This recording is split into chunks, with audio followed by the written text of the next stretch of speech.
ए भैया का हो गइल? अले माल दे दब दे था तब ते थाने में रहेला।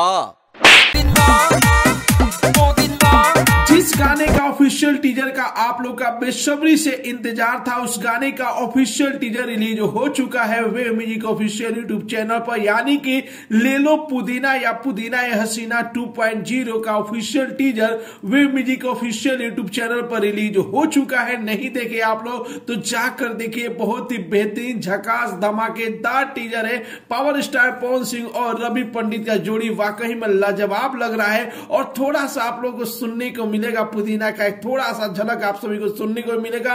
बेहतरीन गाना है और लोग बेसब्री से इंतजार कर रहे हैं कि आखिर फुल वीडियो कब तक आएगा। पावर स्टार पवन सिंह इस टीजर में रवि पंडित को 2 तबड़ाक लगाए हैं, पिछले वाले में तो 1 ही लगाए थे, इस बार 2 लगाए हैं, तो मिला जुला के बहुत ही बेहतरीन टीजर रिलीज हो चुका है wave music official YouTube channel पर। नहीं देखे आप लोग तो जाकर देखिए, यदि देख लिए आप लोग तो कैसा लगा आप लोग को ऑफिशियल टीजर ले लो पुदीना 2.0 का?